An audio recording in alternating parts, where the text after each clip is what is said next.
CSK team ஃபேன்ஸ்க்கு பிடிச்ச மாதிரி பேபி ஏபி, பேபி மணிகா, பேபி ருத்ராஜ், பேபி கேதர் ஜாதவ்னு நம்ம டீம் ஃபுல்லாவே ஒரு டாடி ஆர்மியா இருந்த டீமை வந்து பேபி டீமா மாத்திட்டாங்க அப்படின்னே சொல்லலாம். ஓகே, டிவால்ட் பிரேவி ஸ்ட்ரைட்டாவே பிளேயிங் லெவன்ல உள்ள வருவாரா? அப்படி வந்தாருன்னா அவர் யாருக்கு பதிலா யாரை ரீப்ளேஸ் பண்ணி உள்ள வரக்கு வாய்ப்பு இருக்கு? பேபி ஏபி பிளேயிங் லெவன்ல உள்ள வரதுனால சிஎஸ்கேக்கு அட்வான்டேஜஸ் விட டிஸ்அட்வான்டேஜஸ் தான் நிறைய இருக்குன்னே சொல்லலாம். வணக்கம் மக்களே. ஸோ நம்ம சிஎஸ்கே டீம் பார்த்தீங்கன்னா ஃபேன்ஸ்க்கு பிடிச்ச மாதிரி டிவால்ட் பிரீவிஸ் அதாவது பேபி ஏபி வந்து டீமுக்குள்ள உள்ள கொண்டு வந்துட்டாங்க ரீப்ளேஸ்மெண்ட்டாக. அது எல்லாருமே நம்மளுக்கு தெரிஞ்சது தான். அதை பற்றி நம்ம விரிவாக ஒரு வீடியோவும் போட்டிருக்கோம் நம்ம சேனலில், செக் பண்ணி பாருங்க. ஸோ இப்போ சிஎஸ்கே டீம் என்ன பண்ணியிருக்காங்க பார்த்தீங்கன்னா, முன்னாடி டேடிஸ் ஆர்மி அப்படிங்கிற மாதிரி நம்ம பேர் இருந்துச்சு நம்மளுக்கு. இப்போ பார்த்தீங்கன்னா பேபி பேபி ஆர்மி அப்படிங்கிற மாதிரி ஒரு பேரை மாற்றிடலாம்னு நினைக்கிறேன். ஏன்னு பார்த்தீங்கன்னா நம்ம கிட்ட தான் பார்த்தீங்கன்னா பேபி மடிங்கா இருக்காரு, இப்போ பேபி ஏபி வந்துட்டாரு, பேபி ருத்து இருக்காரு, பேபி ரஷீத் கான் இருக்காரு. இதெல்லாம் விட பெரிய மான்ஸ்டரான பேபி கேதர் ஜாதவ், அது 3 பேர் இருக்காங்க அப்படின்னே சொல்லலாம். அந்த 3 பேரோட பேர் தெரிஞ்சா நீங்க கமெண்ட்ஸ்ல சொல்லுங்க. Okay, jokes apart. So Dewald பிரீவிஸை வந்து இப்போ சிஎஸ்கே டீம்ல எப்படி பிளேயிங் கிரவுண்டில் உள்ள கொண்டு வருவாங்க, யாருக்கு பதிலாக கொண்டு வருவாங்க, அவர் கொண்டு வந்தா சிஎஸ்கே டீமுக்கு என்னென்ன அட்வான்டேஜஸ் இருக்கு, அவர் அவர் வர்றதுனால சிஎஸ்கே டீமுக்கு என்னென்ன டிஸ்அட்வான்டேஜஸ் இருக்கு அப்படிங்கிறதெல்லாம் இந்த வீடியோவில் முழுசாக பார்க்கலாம். Okay, first of all Dewald Brevis வந்து டீமுக்குள்ள வராரு அப்படின்னா நமக்கு என்னென்ன அட்வான்டேஜஸ் இருக்குன்னு பார்த்துடலாம்.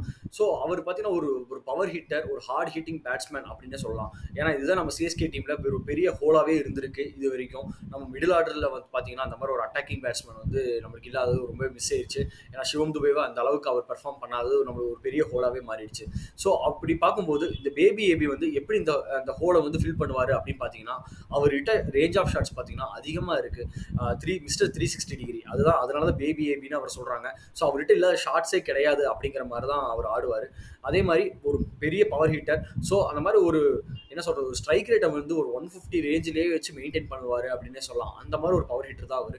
ஸோ அவர் இருக்கிறதுனால சிஎஸ்கே டீமில் மிடில் ஆர்டர் ஒரு பார்ட் வந்து ரொம்பவே நம்மளுக்கு ஃபில் ஆகும். ஏன்னா நம்மகிட்ட அதுதான் பெரிய ஒரு ஹோலாக இருக்கு இல்லையா, அதனால அதை வந்து அவர் கண்டிப்பாக ஃபில் பண்ணுவார். இந்த இது வந்து ஒரு பெரிய அட்வான்டேஜ்னு சொல்லலாம். முக்கியமாக பார்த்தீங்கன்னா இப்போ இருக்க சிஎஸ்கே டீம் பேட்ஸ்மேன் வந்து யாருமே இந்த மாதிரி ஒரு ரேஞ்ச் ஆஃப் ஷாட்ஸ் வந்து அவர் அந்த மாதிரி யார்கிட்டயுமே கிடையாது.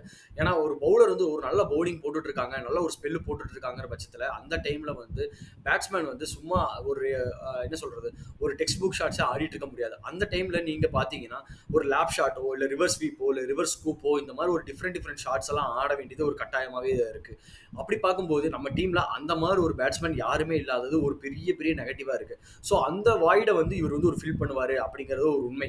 ஏன்னா இவர் வந்து ஒரு ஸ்ட்ரெயிட்டாகவே அந்த ஆப்போனன்ட் பவுலர்ஸ் வந்து ஒரு ப்ரெஷரில் போடுவார், டக்குனு ஒரு ரிவர்ஸ் ஸ்வீப் ஆடுவார், டக்குனு ஒரு ரிவர்ஸ் ஸ்கூப் ஆடுவார். இது அந்த மாதிரி ஆடி ஒரு டக்குனு அந்த ஆப்போனன்ட் பவுலர்ஸை வந்து ஒரு ப்ரெஷரில் போட்டாருனாலே அதுவே நம்மளுக்கு ஒரு சக்ஸஸாக இருக்கும். ஸோ இது வந்து ஒரு பெரிய சேஞ்சாக இருக்கும் டீமில் வந்து பார்த்தீங்கன்னா, அந்த ஒருத்தர் உள்ளே வரதுனால ஒரு பெரிய சேஞ்சஸ் நம்ம எதிர்பார்க்கலாம். ஓகே, இந்த பேபி ஏபி வந்து இந்த பிளேயிங் லெவனில் உள்ள யாரை ரீப்ளேஸ் பண்ணி உள்ளே வருவார் அப்படிங்கிறத பார்க்கலாம். ஸோ நம்மளுக்கு தெரிஞ்சு இப்போதைக்கு பதிரானா, நூர் அகமத், மேலே ரச்சின் ரவீந்திரா, இவங்களோட ஸ்பாட்ஸ் வந்து லாக்குடு. அது நம்மளுக்கு எல்லாருமே தெரிஞ்சதுதான். மீதி இருக்கிறது ஜேமி ஓவர்டன், அவரோட ஸ்பாட் மட்டும் தான் ஒரு மிச்சம் இருக்குன்னே சொல்லலாம். ஸோ என்ன இருந்தாலும் ஜேமி ஓவர்டன் வந்து 2 மேட்ச் தான் ஆடி இருக்காரு, பெருசாக ஒரு பெர்ஃபார்மன்ஸ் பண்ணல. ஏன்னா அவர் வாய்ப்பும் கிடைக்கல, அதுதான் ஒரு உண்மை.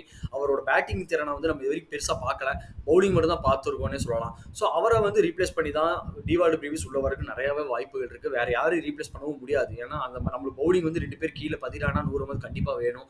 Rachin Ravindra top of the ஆர்டரில் ஆடிட்டு இருக்காரு, அவரும் நம்மளுக்கு வேணும்னு தான் சொல்லலாம்.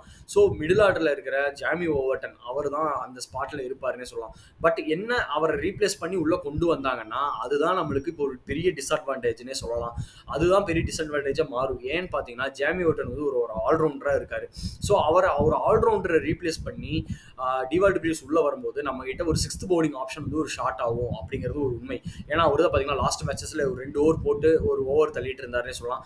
பெருசாக ரொம்ப நல்லா போடல அப்படிங்கிறது உண்மைதான். இருந்தாலுமே ஒரு 6th பவுலிங் ஆப்ஷனாக அவர் இருந்துட்டு இருந்தார். ஒரு பவர் பிளேல கூட அன்ஷுல் கம்போஜோ இல்லை கலில் அகமதோ பெருசாக அடி வாங்கிட்டாங்க அப்படிங்கிற பட்சத்தில் அவரை தான் வந்து ஃபில்லிங் பவுலராக வச்சிருந்திருப்பார் மகேந்திர சிங் தோனி.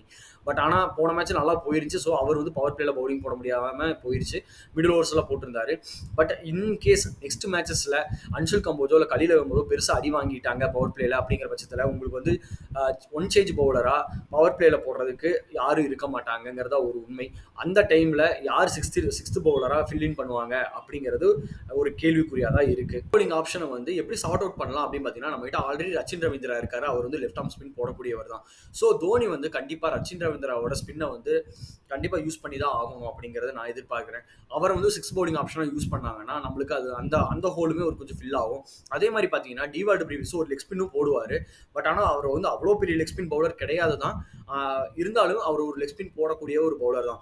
ஸோ அவரையுமே வேணா யூஸ் பண்ணலாம். அவரும் ஒரு ஆல்ரவுண்டரா கூட செயல்படலாம். ஆனா, அவர் எந்த அளவுக்கு போடுவார் லெக் ஸ்பின் அப்படிங்கிறது அது ஒரு கேள்விக்குறி தான். ஸோ பேபி ஏவி இப்ப பார்த்தீங்கன்னா, ஒரு பிரஷர் சிச்சுவேஷன்ல தான் டீமுக்குள்ள உள்ள வரப்போறாரு. ஏன்னா, டீம் வந்து முன்னாடி இருந்தே நல்லா பண்ணல அப்படிங்கிறது ஒரு உண்மை. ஸோ அவர் வந்து அந்த பிரஷர் சிச்சுவேஷன்ல வராரு. இப்போ வந்து ஒரு பெரிய ஹைப்பு குடுத்துட்டாங்க. ஃபேன்ஸ் எல்லாருமே வந்து டிவால்ட் பிரீவிஸ், பேபி ஏவி அப்படின்னு சொல்லி எல்லாருமே பார்த்தீங்கன்னா, சிஎஸ்கே டீமுக்கு ரொம்ப ஹைப் குடுத்துட்டாங்க. பேபி ஏவிக்குமே ரொம்ப ஹைப் குடுத்துட்டாங்க. ஸோ இந்த பிரஷர வந்து அவரால ஹேண்டில் பண்ண முடியுமா அப்படிங்கிறத பொறுத்து தான் பார்க்கணும்.